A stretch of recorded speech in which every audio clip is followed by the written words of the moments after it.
Well, guys, this may be an end of an era, but that does not mean the stock market doesn't have some really good, interesting ideas that you and I still can talk about today for October going forward. How's it going, world? Michael EJ here of Economic Stock Picking, continuing to bring you different ideas in the stock market. Make sure to check out all my latest and greatest videos, even the ones from the past. I would say subscribe, but for those who don't know the news, we are looking to stop the YouTube channel. We are looking to stop the YouTube channel. So check that out, that announcement in the card. But before I go, wanted to share with you big thoughts in my portfolio today. Some of the stocks I really like. These are stocks I've talked about in the past. And some major lessons I've learned while being in the stock market. Probably since graduating college and even before then when studying the markets. So let's just jump right into it. So, for October, I thought I'd just share with you some of the biggest names and really the only names that are in my portfolio right now. Like I mentioned in that announcement, I've really gotten into options trading. And when you start doing options trading well, you're like, unless the markets are really lined up to do really well, unless we're in a true bull market, there is no reason to be in it. Like options trading has really picked up for me.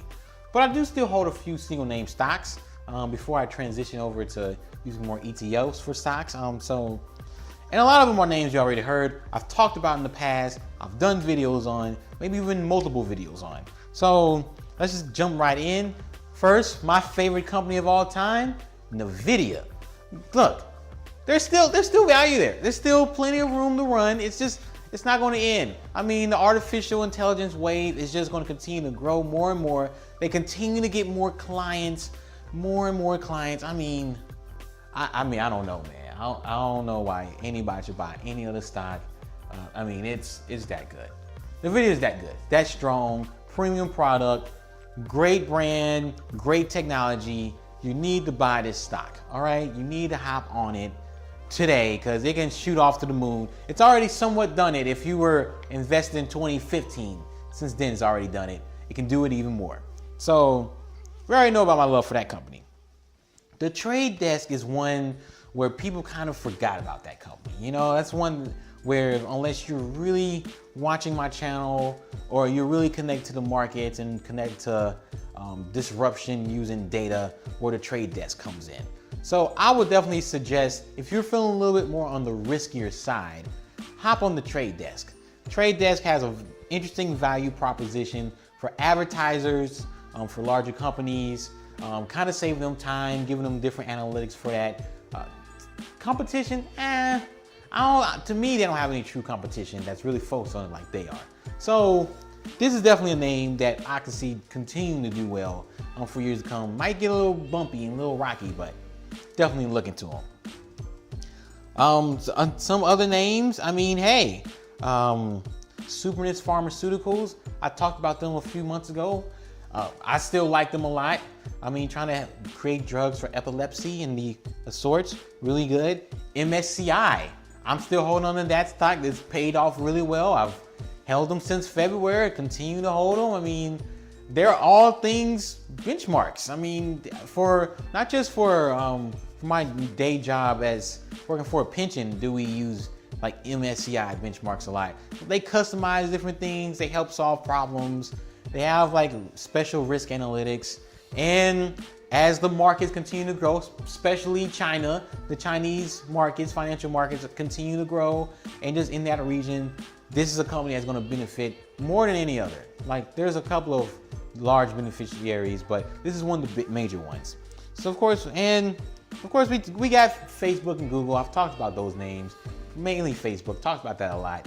Sold out of two names that I found really interesting. One was Amazon. Amazon, I still have good thoughts on, but I can't hold like a $2,000 stock, man. When I start taking up too much room. I believe in concentrated portfolios, but 10 to 15, 10 to 20 names is what I'm talking about here. Amazon takes up too much space for me to make that happen. All right, it's just too big. It just costs too much. But still love the company. That's like my favorite company to keep up with of all time. That's the one company that really caught my attention as an investor. I'm like, I want to invest in companies like that. Another company is Arista Networks. I did sell out of it a couple of months ago. I talked about that in my June stock pick, so check that out on the card. Although I must admit, my gap up call on a recent networks did not work. It did not work. I don't know what happened. It gapped up and it can't start coming down, and that was a losing trade for me. I will say though, for the gap ups, all the other ones did just fine from last month. And on top of that, combine that with, I did about 14, 15 different gap ups. And about 11 of them worked out. Now I will say those numbers are kind of skewed because a lot of those was still based around the weed stocks working out. And when you take the weed stocks out, it's closer to a 50-50 proposition. So it's like, is it still worth it? Yeah, I think it's still worth it. You might need to be better about controlling risk. So that's something I'm going to start working more on. But yeah, the gap up stuff still works. A recent network still an exciting company. If you believe in the company long term, definitely buy them. So, lessons learned. And I'm talking about since I started really getting interested in the markets in 2013. So maybe over the past 5 years. Key lessons learned studying the markets and investing in the markets. First thing first, market regimes matter. Like I've talked about this, and I brought this idea up plenty of times before. I brought it up with my announcement, like the economic cycle and how the market's feeling matters. Sentiment matters. And you can almost get to the point where you can forecast it out for a couple of months because that's how long sentiment usually holds. It usually takes something dramatic for that sentiment to shift. Okay, so if you really study things, you can almost put it down to the economic life cycle and how the markets just try to look 6 months to a year ahead. And once you even get to that level, you can understand what styles work. So for example, contrarian investing works really well coming out of a recovery. So that's the easy pickings, those easy pickings start to work out, and then once you go through economic cycle, those easy pickings go away. Value stocks don't look so great anymore. The only thing you can really look at is growth. And then once you get to the tail end and things start looking a little murky from an economic perspective, especially now, people they go two ways. They either go more of a safer route, quality stocks, large cap stocks, or if they don't see that things are getting a little overblown, a little drawn out, they get even riskier, start taking more risk. So we're not at that level where people are taking much more risk, at least not in the usual sense, not in the stock market. Maybe in other ways, not in the stock market. And then, things crash and you should have got out the market just in general, and then it starts all over again.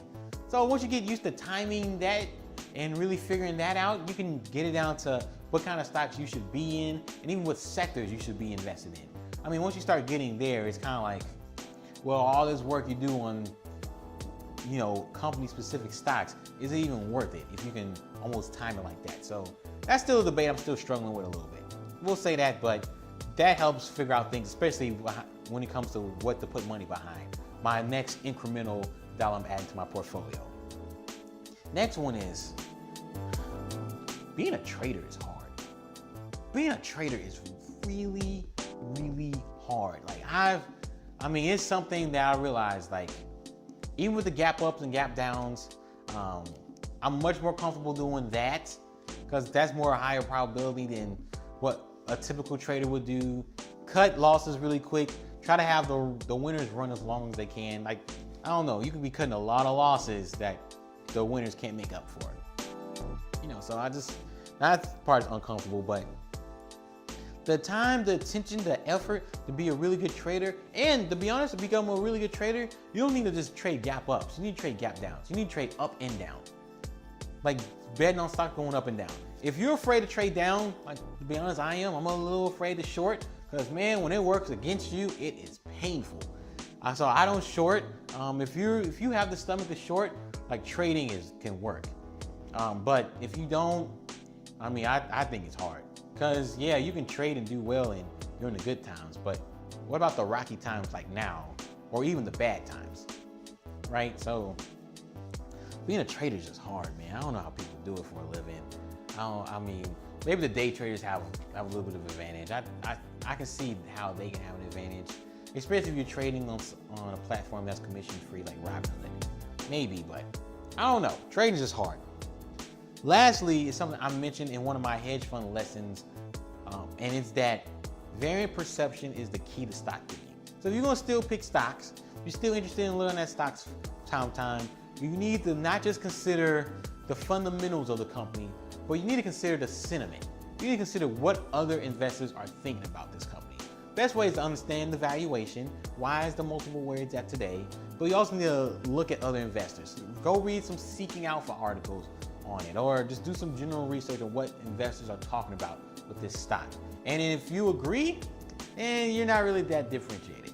This is not the stock, unless you're fine with things lining up. So in some cases, I'm fine with it because I'm looking 3 to 5 years out versus where it's at today. But if you want to get paid back quicker, if you're looking to turn over the portfolio every 1, 2, 3 years, then the perception of others of that stock matters. And you need to figure out, why is your perception here and why is it there for them, and what can close that gap? So if you consider those 3 things, those are 3 major lessons. Those are the stocks that I still love to this day. I think you should still invest in. And it's been one hell of a run, guys. Definitely been one hell of a run.